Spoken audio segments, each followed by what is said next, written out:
Hello बच्चों, let's read this question. The question says, how many distinct terminal alkynes with a molecular formula say 6H10? Option first is 3, option second is 4, option third is 5 and option fourth is 6. बच्चों इस question में हमें बताना है कि कितने distinct terminal alkynes form हो सकते हैं जिनका मॉलिक्यूलर फार्मूला C6H10 हो। तो फर्स्ट ऑफ ऑल बात करते हैं बच्चों इस क्वेश्चन के की कंसेप्ट के बारे में और समझते हैं इस क्वेश्चन के की कंसेप्ट को।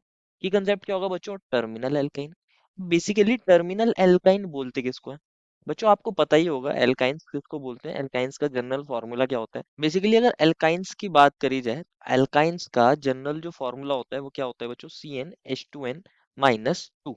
ये एल्काइंस का जनरल फॉर्मूला होता है। वो कंपाउंड जिनके अंदर कौन देखने को मिलता है बच्चों? ट्रिपल बॉन्ड देखने को मिलता है। बेसिकली कार्बन कार्बन के बीच में ट्रिपल बॉन्ड देखने को मिला है, ये देखने को मिलेगा हमें, कार्बन कार्बन के बीच में ट्रिपल बॉन्ड। और ये दो साइड हमने दिखा दिए, यहाँ पे कोई और ग्रुप्स अटैच होंगे। तो इनका जनरल फॉर्मूला क्या होता है? CnH2n-2। अगर हम अपने फॉर्मूले को चेक करें, हमें मिला है C6H6, तो वो भी इसके अंदर वेरीफाई हो जाएगा। C6H6 को आप ऐसे भी तो लिख सकते हो, 6 2 12 होता है, 12-2। तो ये फॉर्मूला क्या बन जाएगा बच्चों? C6H10। दैट इज ये भी एक एल्काइन है। अब टर्मिनल एल्काइंस कौन होती हैं इसको समझना है। बेसिकली अगर किसी एल्काइन के अंदर एक साइड, यहाँ एक साइड जो कार्बन है इससे हाइड्रोजन अटैच हो और दूसरी साइड कोई एल्काइल ग्रुप अटैच हो सकता है, तो इस एल्काइन को बोलते हैं टर्मिनल एल्काइन। यहाँ पर क्या होना चाहिए? ये वाला ग्रुप होना चाहिए, C ट्रिपल बॉन्ड CH। ये ग्रुप होना चाहिए, तो इसको बोलते हैं टर्मिनल एल्काइन। क्या बोलते हैं बच्चों? इसको टर्मिनल एल्काइन, यही तो बोलेंगे इसको। अब ध्यान से समझना है, हमें फॉर्मूला मिला है C6H10 और हमने देख लिया है कि टर्मिनल एल्काइंस के अंदर ये चीज कॉमन होगी, ये दो कार्बन, ये वाला ध्यान से समझना है बच्चों। इसी चीज से हमारा क्वेश्चन सॉल्व हो जाएगा। ये ये कॉमन है, C2H कॉमन है। जितने भी टर्मिनल एल्काइंस होंगे उनके अंदर ये C2H फिक्स होगा, अपनी पोजीशन पे फिक्स होगा। दैट मीन्स हमें अगर देखना है कितनी तरह की टर्मिनल एल्काइंस हो सकती हैं, तो हम इस आर के अंदर चेंजेस कर सकते हैं। अब हमें पता लगाना पड़ेगा कि ये आर के अंदर कितने कार्बन होंगे, कितना हाइड्रोजन। वो जो टोटल जो हमारे पास फॉर्मूला है वो है C6H10। C6H10, और इसमें से हमने ये वाले दो कार्बन और एक हाइड्रोजन फिक्स कर दिए, C2H तो कर दिया है फिक्स। तो इसके अंदर अब कार्बन कितने रह गए? 4, और हाइड्रोजन रह गए हैं 9। दैट मीन्स ये जो आर बचा है ये कौन है? C4H9 ग्रुप है।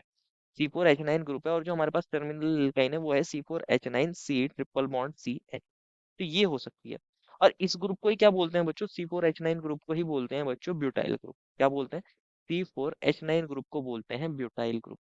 क्या बोलते हैं बच्चों? Butyl group. अब ब्यूटाइल ग्रुप के आइसोमर्स पता लगाने पड़ेंगे हमें। ब्यूटाइल ग्रुप के आइसोमर्स कौन कौन हो सकता है? या तो ब्यूटाइल का होता है एन ब्यूटाइल ग्रुप, जिसके अंदर सारे के सारे कार्बन एक स्ट्रेट चेन के अंदर होंगे, लीनियर चेन के अंदर होंगे, ये होता है एन ब्यूटाइल। कौन होता है बच्चों? ये एन ब्यूटाइल होता है, नॉर्मल ब्यूटाइल। या एक होता है बच्चों सेकेंडरी ब्यूटाइल, इसके अंदर क्या देखने को मिलता है बच्चों? यहाँ पर ये कौन होगा बच्चों? अगर हम इसकी बात करिए तो ये है हमारे पास सेकेंडरी ब्यूटाइल, इसकी ये वाली वैलेंसी फ्री है, तो इसको बोलते हैं बच्चों secondary butyl group. Secondary butyl group, ये तो फर्स्ट पॉसिबिलिटी है। ये सेकंड पॉसिबल होता है आइसोमर ऑफ ब्यूटाइल। एक थर्ड पॉसिबल आइसोमर भी हो सकता है बच्चों, उसको बोलते हैं आइसोब्यूटाइल, और ये होता है आइसोब्यूटाइल। यहाँ पर अगर ये CH3 हो बच्चों, और ये एक H, और यहाँ पर कौन होगा बच्चों?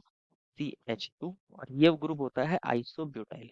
कौन सा ग्रुप है बच्चों? ये आइसोब्यूटाइल ग्रुप होता है।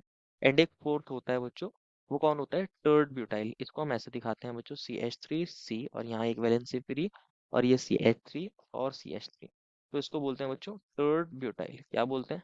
टर्ड ब्यूटाइल। चार पॉसिबल आइसोमर्स होते हैं ब्यूटाइल ग्रुप के, normal butyl, sec butyl, isobutyl, tert butyl. तो हमारे पास चार ही डिस्टिंक्ट आइसोमर्स बन सकते हैं, चार ही डिस्टिंक्ट आइसोमर्स बन सकते हैं हमारी टर्मिनल एल्काइन के। कौन कौन बन सकते हैं ध्यान से समझना है बच्चों। हमने इसको तो फिक्स रखा था, हमने इसको फिक्स रखा था। एक बार आप यहाँ नॉर्मल ब्यूटाइल वाला लगा दीजिए, CH3 CH2 CH2 ये बन गया है हमारा एक आइसोमर। This is first. दूसरा कौन हो सकता है बच्चों? इस बार हम सेक ब्यूटाइल को लगा दें, बिल्कुल लगा सकते हैं, CH3 CH2C, और यहाँ पर CH3 था, ये एक हाइड्रोजन था, और ये ग्रुप हमारा सेक ब्यूटाइल था। इस बार हमने C ट्रिपल बॉन्ड C को इसके साथ अटैच करा है, तो ये वाला बन सकता है। ये हो गया हमारा सेकंड टर्मिनल एल्काइन। थर्ड कौन हो सकता है बच्चों? इसको ध्यान से समझना है। इस बार हम आइसोब्यूटाइल वाला लगा देते हैं। आइसोब्यूटाइल कौन सा ग्रुप था बच्चों? ये CH3 था, और ये CH2, ये ग्रुप आइसोब्यूटाइल था, ये C ट्रिपल बॉन्ड CH, तो ये बन गया एक आइसोमर। और फोर्थ कौन हो सकता है बच्चों? इस बार हम थर्ड ब्यूटाइल वाला लगा सकते हैं, ये CH3, ये CH3, और ये CH3, और ये C ट्रिपल बॉन्ड CH। तो ये हमारे 4 टर्मिनल एल्काइंस हो सकते हैं। 4 टर्मिनल एल्काइंस यहाँ पर बन सकते हैं, और सभी का अगर आप मॉलिक्यूलर फॉर्मूला चेक करोगे तो C6H10 ही आएगा। C6H10 ही आएगा। तो हमारे 4 टर्मिनल एल्काइन यहाँ पर बन सकते हैं। ना तो यहाँ 3 बन सकते हैं, ना ही 5, ना ही 6।